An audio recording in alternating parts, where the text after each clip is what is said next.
Hey, what's going on YouTube? Welcome to an early edition of Tuesday Preppers. Early because I was just recording the news review with Sinzar, and so since I'm already awake, I'm going to go ahead and do Tuesday Preppers as well.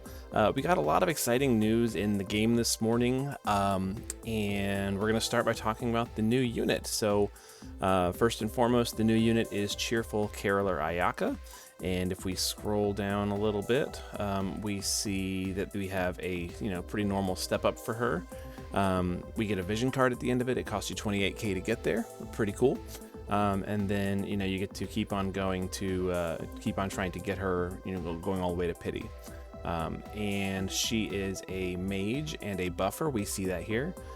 She's an SLB unit, so you want to push as hard as you can to get the highest EX level you can to get her skills unlocked and all that stuff, because her SLB seems to buff up her damage for a Magnus skill, which we see at the bottom. So that's important. There you go. She does have her own vision card, of course, and she gets some stuff along the way. Her STMR is really exciting in my opinion. It's a 240 magic two-handed weapon, and it also boosts her magic by 500, and then fills morale every turn. I think this is really valuable. Morale is often a problem, filling morale and getting it as filled out as you can.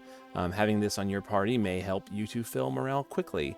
Having more than one of these may help you fill your morale quickly. So I'll go ahead and tell you now, I'm planning on pulling for her, and I'm planning on making at least 2 of these, if not more, depending on how many copies I get. Her TMR is an accessory that gives her 60 magic and additional 500. So for her, it's probably really good. But probably not for everybody else. Probably only really want or need one of these. But there you go. And then she's just got some stuff here. She's got a morale filling ability, and then does big damage with this Magnus that says it is only 1 use per battle. So that kind of has me a little nervous about her viability.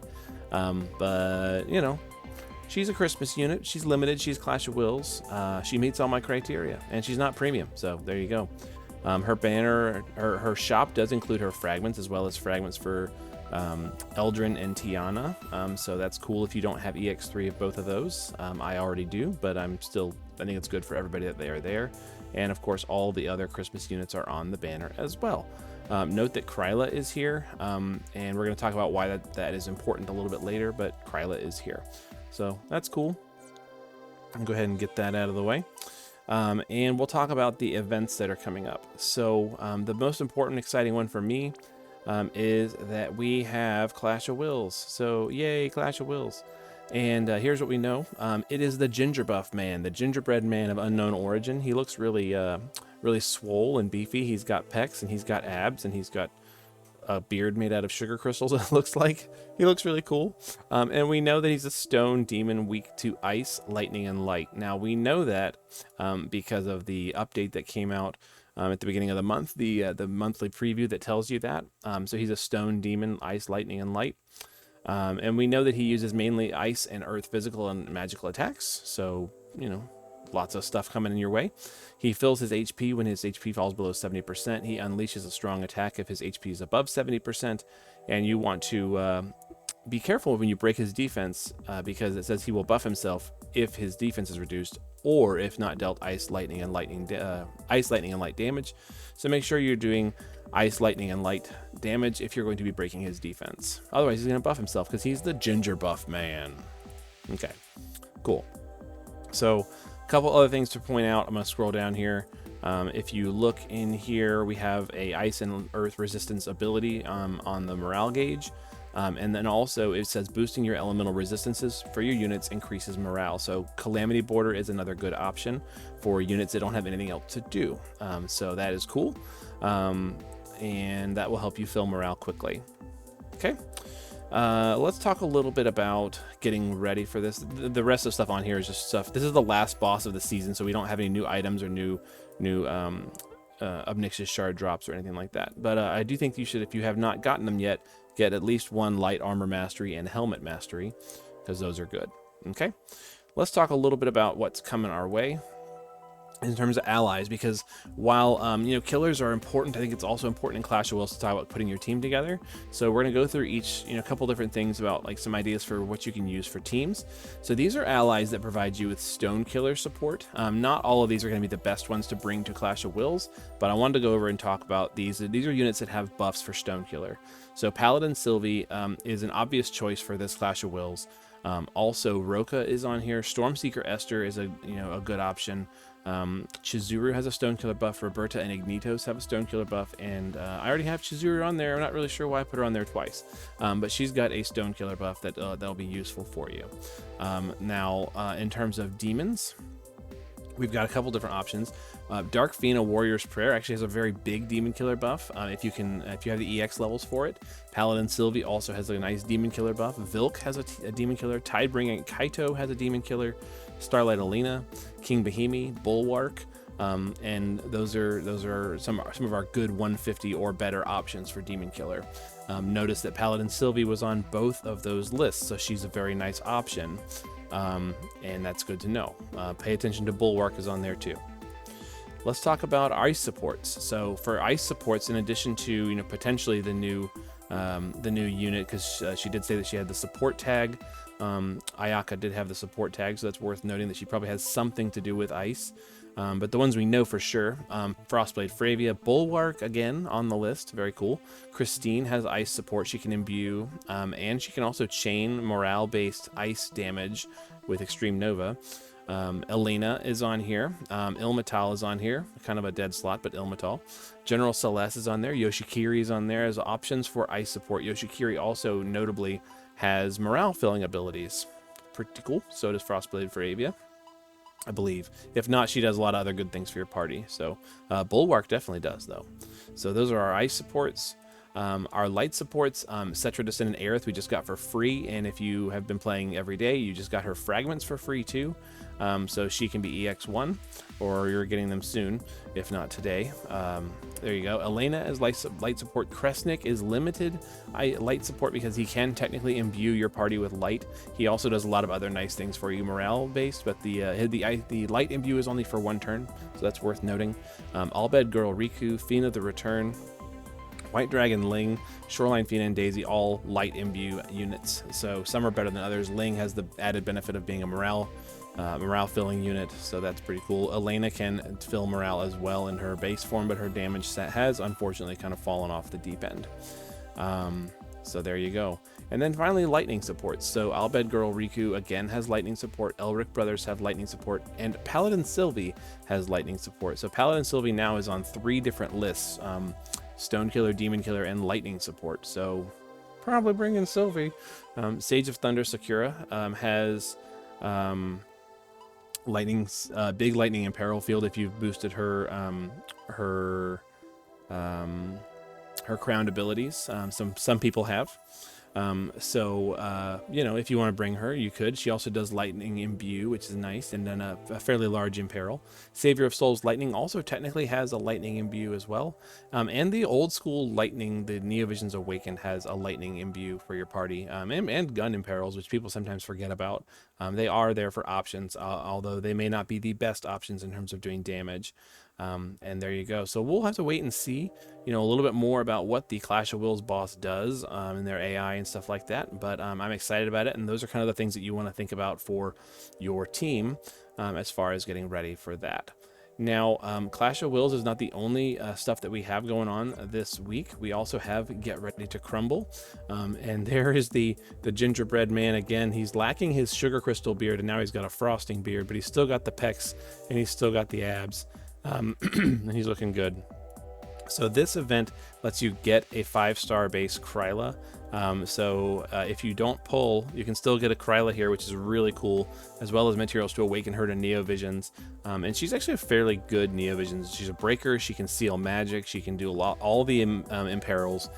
She can do amplifies and imbues for light and dark at EX3.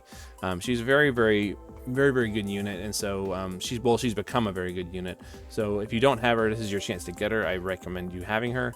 Definitely play the event and get it. We're also getting some stuff here. It says Chris Crumble is his name. My assumption is he's probably the same stuff as Cal, so like Stone Demon, weak to Ice, Lightning, and Light, I just assume. We're getting one of my favorite types of gear in the game, which is an equipment set. In the scarf, the sweater, and the mittens. We're getting an upgrade for Kryla's Veil, which is her STMR. It's free in this event, so definitely get that and upgrade it. The Cozy Mittens are a two-handed 190 attack light elemental fist that gives you bonuses if you wear it with the sweater, which is kind of whatever, but it does have Nullify Stop on it, which is really nice. And the Cozy Scarf, which gives you 2023 HP, as well as mitigation against stones and demons. So honestly, I may go ahead and do the event, the raid event, to try and get this scarf before I go into Clash of Wills, because that's going to be potentially useful. It also restores your HP every turn, and gives you bonuses to stuff when you wear it with the sweater and the mittens. So those are always fun, those like sets. Now, the other thing down here, if you scroll all the way to the bottom, is that we get some bonus units because it's a raid, is that we have the Holly Brawly Holiday. And this is kind of the EX fight against the boss. He's still got his pecs and abs. We get Mastery Crowns, Mystery Crystals, and Lapis, so probably 3,000. We can assume that, because that's usually what the language they use when they give us 3,000, so that's exciting. But there's no real tips or information here in the news, but we can just kind of assume that it's probably a Stone Demon weak to Ice, Lightning, and Light, just like Clash of Wills, but probably, if nothing else, definitely Ice, which is good because all the Christmas units kind of focus on Ice anyway in some form or capacity. Tiana doesn't. Awkward. Okay. So in terms of killers, we're talking about stones, we're talking about demons. We've already talked a lot about party members that you might want to bring. Let's talk a little bit about the abilities and materials you can equip. So we'll talk about Demon first. Demon, there's just tons and tons of stuff for Demon Killer, as we've talked about before. Crucifying Coercion from Scorn of Ashura is a really good one to pick up. You can also get the Darksteel Heavy Armor, which is a decent tank chest piece that has some attack on it. Demon Killer Plus from Belphegor Advanced. Demon Eater Sense from Gloomwing. Mask of Ashura is a nice option. Force Mysterian from Lunaria is 100%. Tidebringer Kaito's STMR. It's kind of a low level damage compared to other ones we have, attack stat rather, but it does have Demon Killer on it. There's Demon Killer in a couple different chests, so we've got a lot of options for Demon Killer that I'm not so worried about. But Stone Killer is usually a little harder to build for. So if we go up to Stone Killer, we've got Stone Killer Plus from Stroper, Stone Eater Sense from Archeo Avis, Darksteel Destroyer again, so Stone Demon on one item, pretty cool, the Darksteel Destroyer and the Darksteel Heavy Armor. And then Weapon Specialist from Wild Rose Furion, Scanning Goggles from Eileen, Storm Bunny Jacket from Original Esther, Stone Killer from King Giat, right, the friend unit. You can get as many of these as you want and then make Stone Killer Pluses very, very easily. So there you have it. So lots of Stone Killer we can go ahead and go for, but that's not the only source of Stone Killer that you can get right now. Worth noting, if we go to the vision cards, the new vision card that comes out for the new unit Ayaka, it does boost damage against demons and stones, as well as 500 flat magic for FFBE units, right? So that's a very nice thing. But then also there's this one. This is the one that's on her step up, the special step up, a Knight of Gift Giving. You get this for 28k. It is 500 HP, 130 magic, an additional 100% magic and 500 magic, so very, very nice. It gives you 50% HP, a bunch of resistances, and 100% damage for physical and magical versus stones and demon enemies. Very, very nice alone. But then the cherished gift is reduced spirit, boost magic for the next attack for a caster, and that has to be on an FFBE unit. But that reads just like Dark Reign's TMR. This is Magic Boost Plus potentially. It doesn't say if it's a cooldown, doesn't say if it's like you can use it one time, doesn't say if you can use it every turn. But if it is every turn, even if it's a cooldown, as long as it does like the maximum gain possible, that is super awesome. So this is a very nice utility item. I'm definitely planning on going for the card if nothing else. I want to get Ayaka all the way to EX2 hopefully, just because I want to bring her to Clash of Wills. But this vision card with this ability is super, super nice, not to mention the killers. Very, very cool. So I'm excited about that. So I know that usually in a Tuesday Preppers video, I go ahead and show you a clear to get some of the stuff that we just talked about, some of those killers. but we don't really need to because it's super early for me, and I'm still gonna be streaming tonight, so I'll kind of work on that later tonight with that. So if you want to be a part of that process and check that out, definitely come out and watch that stream over on Twitch. And we'll work out some clears. I'd like to maybe do either maybe Gloomwing or something like that, and then I'll post that clear tonight once I work on that on stream. But who's excited? I'm excited. I hope you're excited. Are you planning on pulling for Ayaka? And let me know in the comments. That'd be a fun conversation to have. And if so, why are you doing it? Are you doing it because you want the card, or are you doing it because you want Ayaka?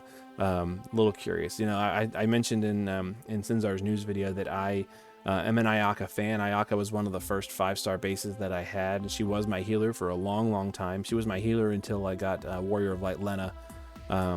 So kind of cool to see her come back as a damage dealer. I hope she's good. We'll have to see. But you know, I do like some mages, and yeah, Christmas units. It's fun. She's festive. She has holly and stuff. Look at this sprite. Look at that sprite. She's got holly, she's got bells, she's got a candy cane. What's not to like? All right, we'll see you later. And yeah, keep an eye out for a clear video tonight that comes out of the Twitch stream. Take care.